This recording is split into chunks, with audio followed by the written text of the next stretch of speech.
जय हिंद दोस्तों, मैं कृष्णा एजुकेशन फील्ड चैनल पर आप सभी का स्वागत करता हूं। आज का हमारा टॉपिक है अभ्यास 2A पूर्ण संख्या।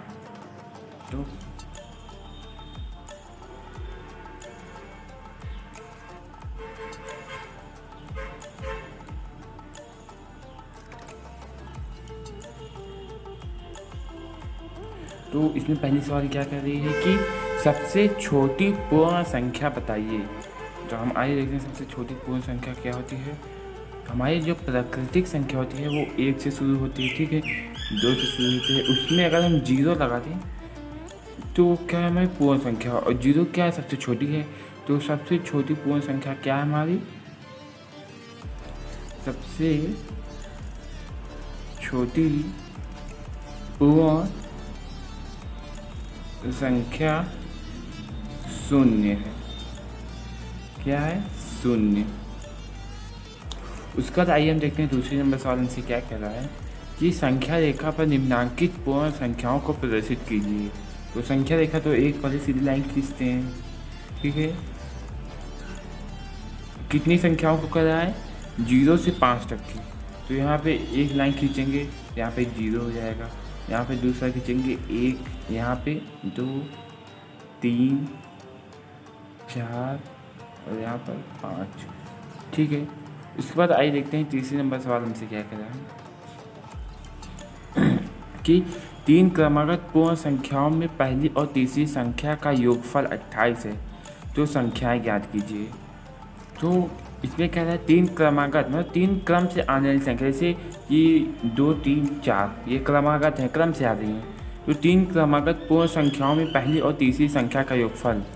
तो यहाँ पर हमारा 3 क्रमागत संख्याएं हैं जो लाइन से आती हैं। एक क्रमागत ये है, एक क्रमागत ये है और एक क्रमागत ये 3। तो पहली और तीसरी का योगफल, इसका और इसका जो योगफल है वो कितना है? 28 है। तो संख्या ज्ञात की, तो हमको ये वाला, ये और ये ज्ञात करना है। तो आइए देखते हैं, पीछे एक एग्जाम्पल है हमारा, उसमें देख के समझते हैं। देखिए ये दिया गया हमारा 3 क्रमागत पूर्ण संख्याओं में पहली और तीसरी का योगफल 40 है, संख्याएं ज्ञात कीजिए। वहाँ पे हमारा 28 यहाँ पे 40 है। इसमें कैसे दिया है कि पहली और तीसरी संख्या का योगफल 40 पर सबसे पहले उसने सवाल को लिखा क्या कि पहली और तीसरी संख्या का योगफल 40 है। उसके बाद पहली और तीसरी संख्या के योगफल का आधा, तो आधा करके 20 हो गया, तो बीच की संख्या क्या हो गई? वो 20 हो गई। तो संख्याएं क्या हो जाएंगी? 19, 20, 21। तो ऐसे ही हमारी ये वाली सवाल भी है।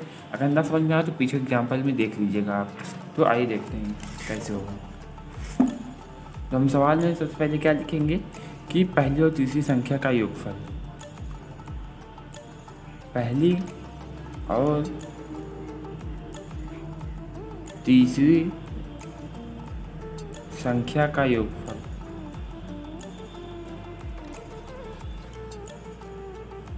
कितना है? 28 है।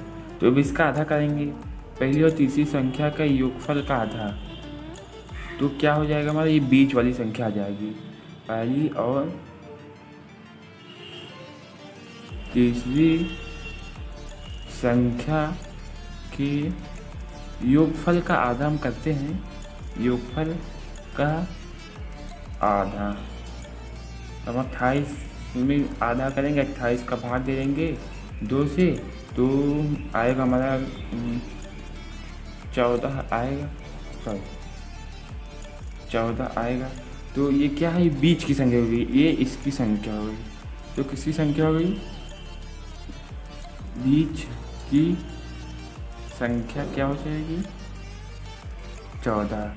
जब बीच की पता चले क्रम से आती हैं तो एक इसमें घटा देंगे, तो यहाँ पे 13 हो जाएगा और यहाँ पे 12 हो जाएगा। तो संख्याएं क्या हो जाएगी हमारी? 13, 14 और 15, ये हमारी संख्याएं हैं, ठीक है। और उसके बाद आइए देखते हैं चौथे नंबर सवाल में से क्या कह रहा है कि यदि 3 क्रमागत पूर्ण संख्याओं में मध्य की संख्या 39 है तो संख्याएं ज्ञात कीजिए। तो चौथे सवाल बहुत इजी है। तो हमारी 3 संख्याएं फिर से क्रमागत आ रही हैं, 1, 2 और 3। तो और उसमें से तीनों संख्याओं में से जो बीच की संख्या है, मध्य की संख्या है, उसका क्या है वो 39 है। तो यहाँ पे क्या हो जाएगा 39। तो तीनों संख्याएं ज्ञात कीजिए। अगर ये 39 है तो इसके बाद हमारा आएगा 40 यहाँ पे आ जाएगा, क्योंकि क्रम से आता है ना। और इसके बाद हमारा क्या आ जाएगा 38 हो जाएगा। तो क्रम से संख्याएं जो हैं, तो संख्याएं हमारी क्या हो जाएंगी 38, 39 और 40। ठीक है, आइए देखते हैं 5वें नंबर सवाल हमसे क्या कह रहा है कि प्राकृतिक संख्याओं के समूह में किस संख्या को सम्मिलित कर लेने से वह पूर्ण संख्या बन जाती है। तो प्राकृतिक संख्या सबसे पहले जानते हैं क्या है। इसके पहले में हमने बताया था कि एक से जो संख्या शुरू होती है वो प्राकृतिक संख्या हो जाती है। ठीक है, तो अगर एक के पहले हम 0 लगा दें, ये क्या है प्राकृतिक संख्या हमारी। और अगर इसी के पहले अगर हम 0 लगा दें तो हमारी क्या हो जाएगी पूर्ण संख्या। ठीक है, तो हम क्या लिखेंगे, आंसर में लिखेंगे 0। 0 सम्मिलित करने पर वह पूर्ण संख्या बन जाती है। हमारा आंसर क्या आएगा 0 सम्मिलित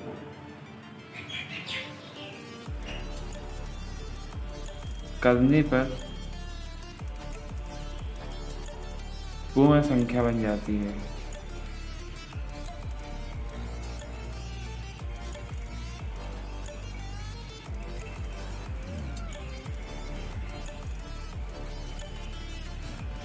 ठीक है, 0 किसमें आप सम्मिलित करें, प्राकृतिक संख्या में 0 सम्मिलित करने पर वह पूर्ण संख्या बन जाती है। ठीक है।